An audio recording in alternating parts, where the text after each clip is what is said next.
श्री गुरु चरण सरोज रज निज मन मुकुर सुधार बरनहु रघुवर विमल जस जोदायक फल चार। बोलिए सियावर रामचंद्र की जय। आइए भगवान राम के गुणों का कुछ चिंतन करें। प्रभु में जो गुण हैं वो सारे गुण हैं उनमें, और सारे गुण पूर्ण हैं। वैसे तो ईश्वर निर्गुण है, पर अगर उसमें गुण हैं तो सारे गुण हैं और सारे गुण पूर्ण हैं। हमारे जीवन में क्या है कि गुण और दोष प्रतिद्वंदी के रूप में रहते हैं। जैसे हमारे जीवन में राग है तो राग का प्रतिद्वंदी द्वेष है। जो महापुरुष होते हैं उनके जीवन में राग का प्रतिद्वंदी द्वेष नहीं होता। हम लोगों की समस्या क्या है कि हमारे जीवन में जितने दुर्गुण दिखाई देते हैं उनकी प्रकृति क्या है कि सामने वाले की प्रतिक्रिया से पैदा होते हैं। सामने वाले ने क्रोध किया तो हमें क्रोध आ गया, सामने वाले ने नमस्कार किया, सम्मान दिया तो हमने भी उससे नम्रता का व्यवहार किया। ये जो प्रतिक्रिया है ये जब समाप्त हो जाती है, कब समाप्त होती है? सामने वाला क्या करता है, उसने आपको गाली दी, अगर आपके अंतःकरण में क्रोध नहीं है तो उसकी प्रतिक्रिया क्रोध के रूप में न निकलेगी। उसने केवल बाल्टी डाली है।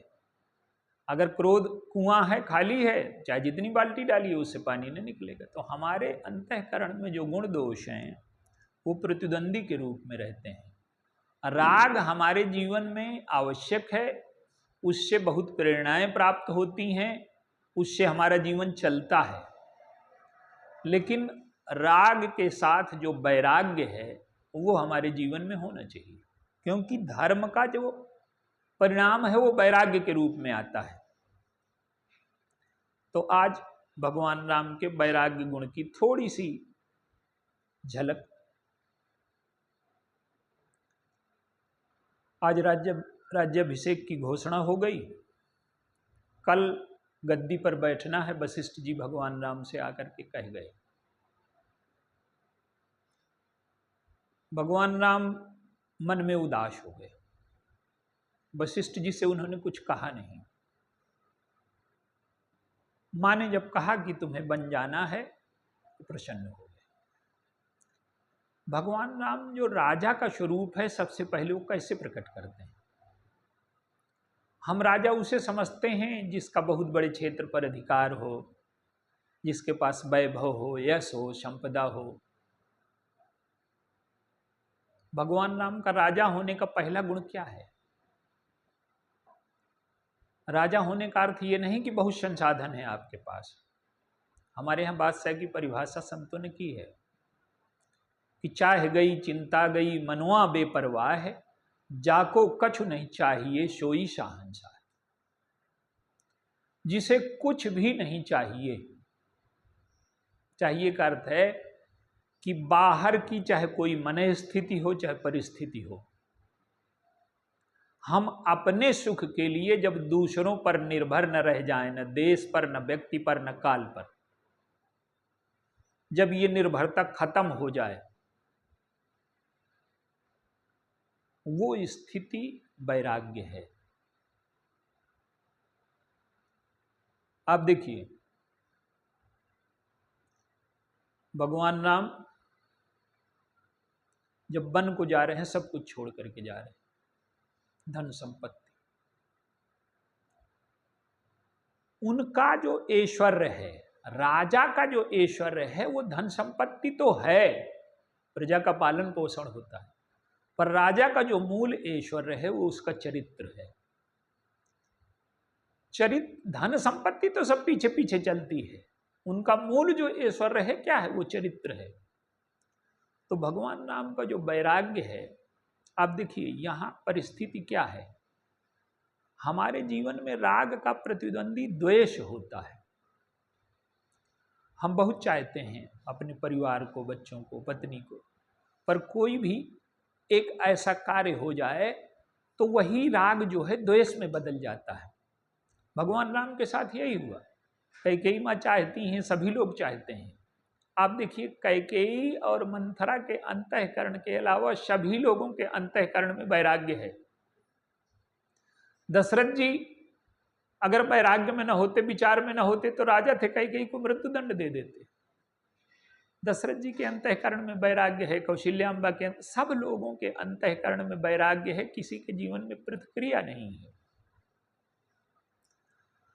तो भगवान राम का जो राजा होना है वो क्या है, पहले तो उन्हें कोई वस्तु नहीं चाहिए, और अगर बाहर की वस्तुएं चाहिए तो स्वयं के ऐश्वर्य वैभव के लिए नहीं, प्रजा को प्रसन्न करने के लिए। तो राजा के दो लक्षण, पहला अपनी प्रसन्नता के लिए देश काल व्यक्ति की सहायता नहीं, और दूसरा प्रजा को राजा बना देना। स्वयं राजा बन जाना राजा होना नहीं है। जो सुविधाएं राजा को उपलब्ध हैं, जो निर्भयता, जो प्रेम, जो चीज राजा को उपलब्ध है, वही प्रत्येक प्रजा को उपलब्ध हो जाए। तो भगवान राम ने राजा के दो स्वरूप प्रकट किए। एक तो पहला कि जिसे कुछ चाहिए वो भिखारी है, राजा क्यों होगा। तो उनके जीवन में कोई चाह नहीं है, और वैराग्य अकेले नहीं है, वैराग्य से ऊपर उठ करके प्रेम की भी स्थिति है। केवल वैराग्य होता तो छोड़ करके चले जाते, उदासीन हो जाते, लेकिन स्वयं के लिए वैराग्य पर उदासीन नहीं है।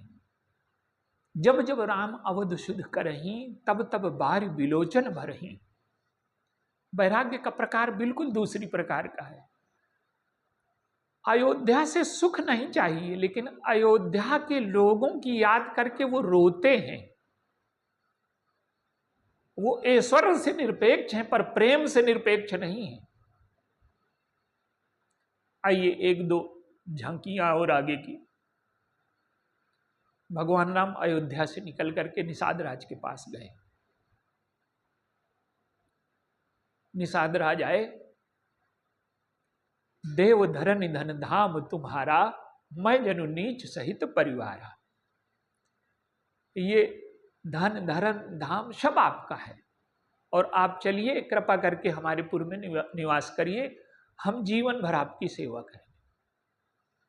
अब देखिए, एक तरफ मित्र का स्नेह है, लेकिन वैराग्य कितना है। कहते हैं कि पिता बचन मैं नगर न जाऊं, पिता का आदेश है मैं नहीं जाता।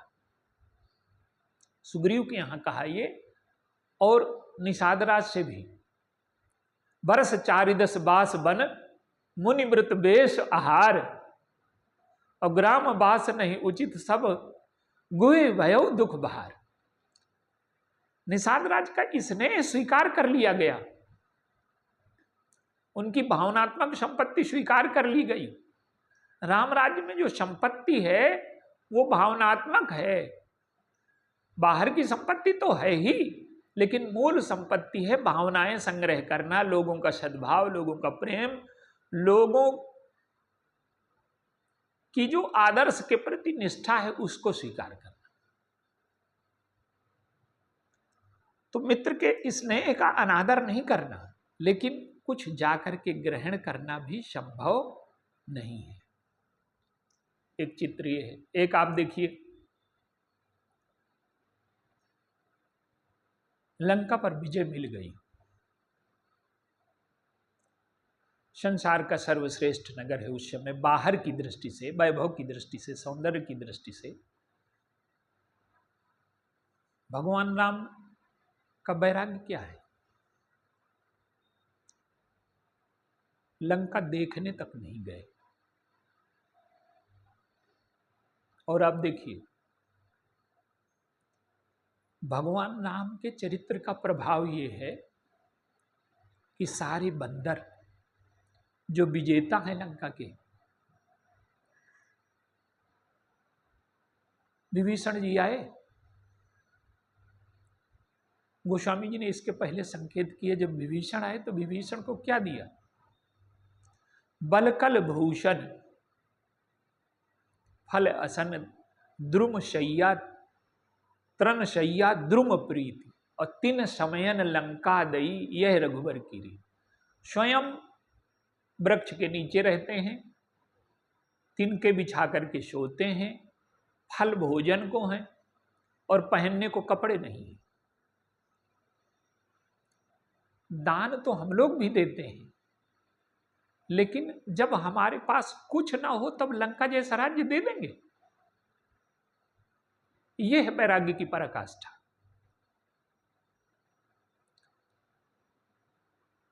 गोस्वामी जी ने लिखा कि जो संपत्ति शिव रावण नहीं दीन दिए दशमाथ सोई संपदा विभीषण नहीं सकुच दीन रघुनाथ। शंकर जी ने इतनी संपत्ति दी, उसी संपत्ति को विभीषण को संकोच के साथ देते हैं। क्या प्रेम है, क्या उदारता है।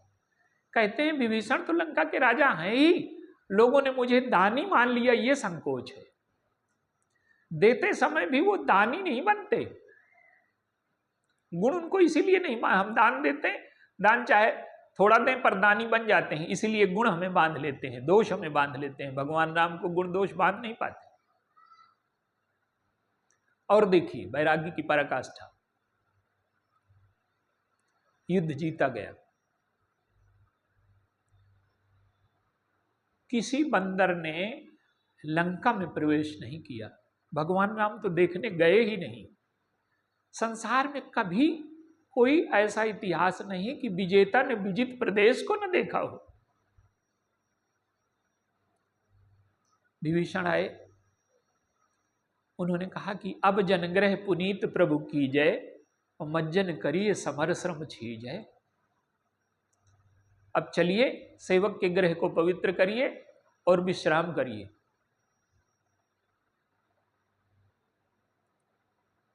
भगवान राम राजा के रूप में नहीं मिलते विभीषण से। युद्ध जीता गया, लंका से वैराग्य है, पर राग कहां है? भरत जी के तोर देश ग्रह कोश सब, तुम्हारा सब कुछ मेरा है, सत्य वचन सुन तात, सब कुछ मेरा है। लेकिन भरत दशा सुमिरत मोहि निमिष कल्प शम, याचक के रूप में आए।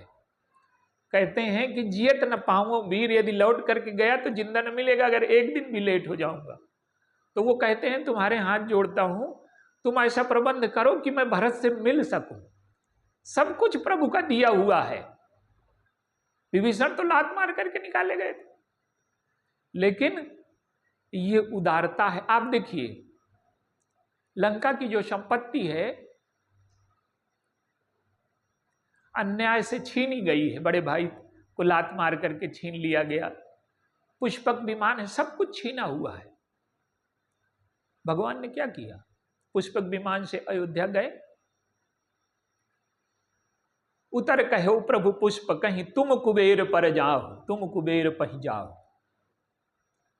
लंका का जो युद्ध लड़ा गया वो किसी की वस्तु पर अधिकार करने के लिए नहीं लड़ा गया, जिसकी वस्तु है उसको लौटाने के लिए लड़ा गया। आप देखिए ये बंदर कौन है? इनसे बड़ा कोई संत नहीं है। विभीषण से कहा, विभीषण आए, पुष्पक विमान में रत्न सोने के गहने जो कुछ भी है लाए और उसको बरसा दिया। गोस्वामी जी ने क्या लिखा? कपि मुख मेल डा, कपि मणि मेल डारी मुख, मुख में मणियां समझते हैं खाने की चीज है, डाल लेते हैं और फिर लगता है कि खाने की चीज नहीं, तो उसे ये क्या किया जा रहा है? धन को पवित्र किया जा रहा है। संत के स्पर्श से ये धन पवित्र हो रहा है। ये जो त्याग है प्रभु का, आप देखिए सुग्रीव के को राज्य दिया। सुग्रीव ने एक बार भी नहीं कहा कि मेरे साथ चलो, वन में रहते हैं, एक बार भी याद। तो ये जो गुण है प्रभु का, वैराग्य का, हमारे जीवन में राग हो, उसके बिना जीवन का निर्माण नहीं हो सकता। लेकिन राग का प्रतिद्वंदी द्वेष न हो,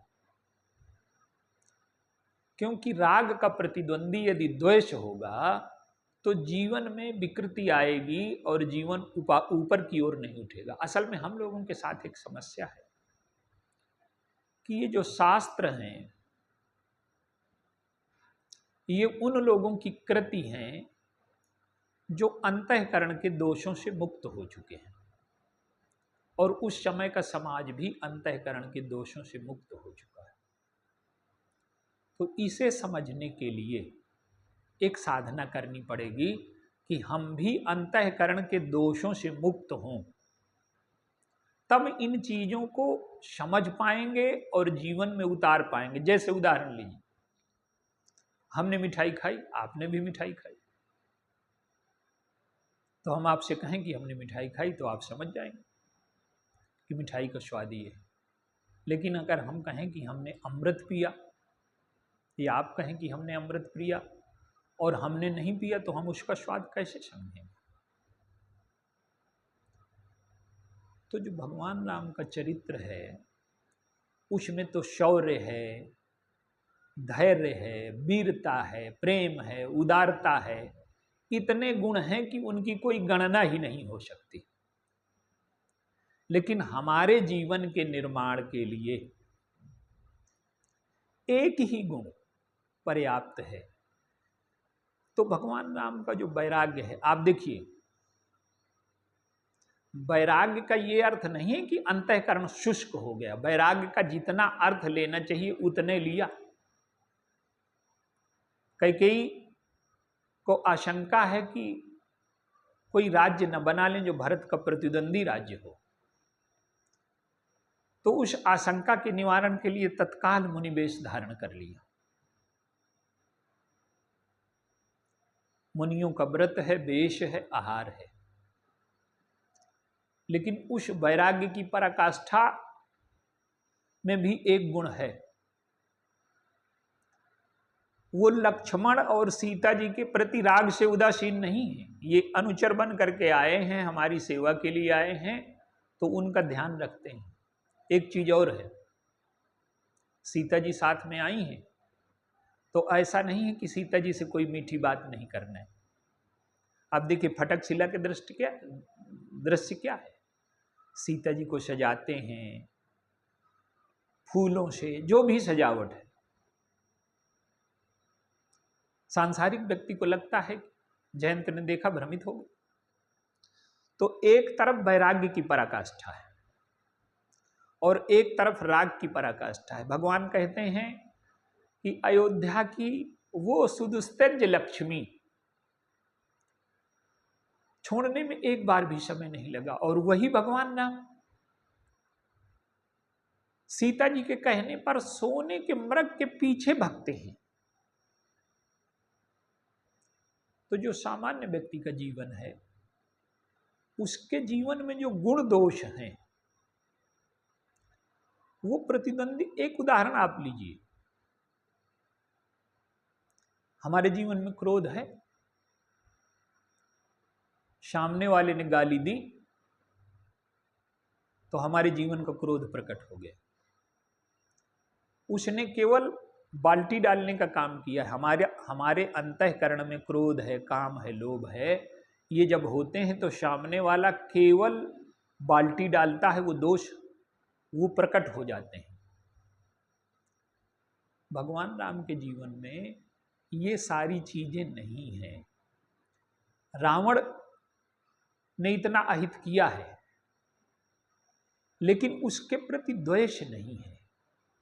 राग का प्रतिद्वंदी द्वेष नहीं है, राग का प्रतिद्वंदी विराग है। देखिए भगवान राम का जो वैराग्य है वो कैसा है, थोड़ा सा एक आप संकेत में देख लीजिए। हमारा एक जीवन में हमारे वैराग्य होता है परिस्थिति जन्य। हमारे प्रति परिवार का व्यवहार ठीक नहीं, हमारे पुत्र हैं, पत्नी है, अपमान करते हैं, तो हमें लगता है कि परिस्थिति ठीक नहीं, थोड़ा सा वैराग्य जगह हम घर छोड़ देते हैं। अधिकांश लोग तो इस परिस्थिति में भी बने रहते हैं जीवन में वैराग्य नहीं आता। तो पहला वैराग्य है परिस्थिति जन्य, और दूसरा वैराग्य है विवेक जन्य, जो मनु के जीवन में आया। होय न विषय विराग भवन बसत भा चौथपन, हृदय बहुत दुख लाग जन्म गयऊ हरि भगति बिन। एक ये वैराग्य जो विवेक से आया, जैसे भगवान बुद्ध को है। भगवान बुद्ध के जीवन में है, उन्होंने वृद्ध को देखा, बीमार को देखा, मृतक को देखा। तो उनके जीवन में ये घटनाएं नहीं, उनके परिवार में अभी नहीं हुई, उन्होंने देखा तो उन्हें लगा कि ये हमारे साथ भी घटेगा। ये विचार जन्य वैराग्य है। और एक वैराग्य होता है सहज, जो जनक जी के जीवन में, वो कहते हैं सहज विराग रूप मन मोरा, किसी भी कोई भी चीज उनको आकर्षित नहीं कर पाती, इसलिए सुखदेव जैसे महामुनि उनके यहाँ दीक्षा लेने आते हैं। भरत जी का वैराग्य इससे भी ऊपर है। वो बैरागी हैं, लेकिन उनको पता ही नहीं कि मैं बैरागी हूं। अगर हमें ये ज्ञान हो कि हम बैरागी हैं तो वैराग्य तो है, लेकिन ये सहज नहीं रहा। सहज से भी ऊपर स्थिति है भरत जी के वैराग्य की। क्या कि वो सब कुछ त्याग दिया उन्होंने। जब लोग प्रशंसा करते हैं कि भरत जैसा कोई बैरागी नहीं हुआ, तो वो सोचने लगते हैं कि मैंने क्या त्याग किया है आज तक, मैंने तो कुछ त्याग ही नहीं किया, लोग क्या कह रहे हैं। गोस्वामी जी ने क्या लिखा भरत जी के वैराग्य के बारे में? प्रबुद्ध तीर्थ राज निवासी, वैसा नकपट ग्रही उदासी, कहीं परस्पर मिली दस पाचा, भरत स्नेह शील सुचि साचा, और सुनत राम गुण ग्राम सुहाए, भरद्वाज आश्रम पहिया। प्रशंसा भरत जी की हो रही है, पर सुनाई दे रहे हैं भगवान राम के गुण। उनको लगता है कि ये गुण मेरे अंदर नहीं है, प्रभु की कृपा है कि लोगों को मुझ में ये गुण दिख रहे हैं। भरत जी में वैराग्य है, लेकिन उनको दिखता ही नहीं। वो कहते हैं कि मैंने कब त्याग किया, मैंने कब वैराग्य किया, तो संपत्ति तो सब प्रभु की ही थी। ये सहज वैराग्य से भी ऊपर की। और भगवान राम का जो वैराग्य है, इन सारी परिस्थितियों से ऊपर उठ करके है। उनके जीवन में वैराग्य है, लेकिन वो वैराग्य स्वयं के सुख के प्रति है, पर दूसरों को सुख देने में वैराग्य नहीं है। हम अगर वैरागी हो जाते हैं तो दूसरों के दुख सुख से उदासीन हो जाते हैं। भगवान राम का वैराग्य ये है कि स्वयं के सुख दुख से उदासीन रह करके सामने वाले के सुख दुख से वो उदासीन नहीं है। और राजा का सबसे बड़ा लक्षण यही है कि राजा को वैरागी होना है। और जो राजा का पहला गुण है कि कोई भी देश काल व्यक्ति किसी भी परिस्थिति पर हम निर्भर न हो। हमारे जीवन में वैराग्य की महिमा गाई गई मानस रोगों के संदर्भ में कि तब जानिय मन बिरुज गोसाई, जब उर्बल विराग अधिकाई। वैराग्य जीवन में आ जाए तो क्या है, मन को रोग मुक्त तब मानना चाहिए। आज हमारा जीवन क्या है कि आज ये चीज न मिले तो हम प्रसन्न न रहेंगे, ये परिस्थिति न मिले, एसी न मिले, कार न मिले, तो हमने अपने सुख के साथ इतनी शर्तें लगा दी हैं कि वो असंभव शर्तें हैं, वो कभी पूरी नहीं हो सकती। इसलिए हमारे जीवन में दुख है। तो भगवान राम स्वयं के सुख दुख के प्रति उदासीन हैं, स्वयं के सुख दुख से वैराग्य है उनको, लेकिन सामने वाले के न दुख से उदासीन है, न सामने वाले के सुख से उदासीन है। दंडक वन में गए, हड्डियों का ढेर लगा है। जो सन्यासी हो जाते हैं संसार से भी वो उदासीन हो जाते हैं।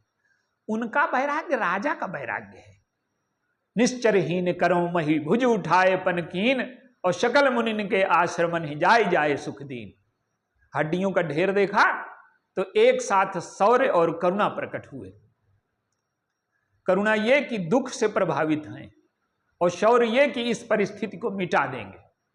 तो भगवान राम का जो वैराग्य है वो स्वयं के प्रति है, और दूसरों के सुख दुख के प्रति वो बड़े संवेदनशील हैं।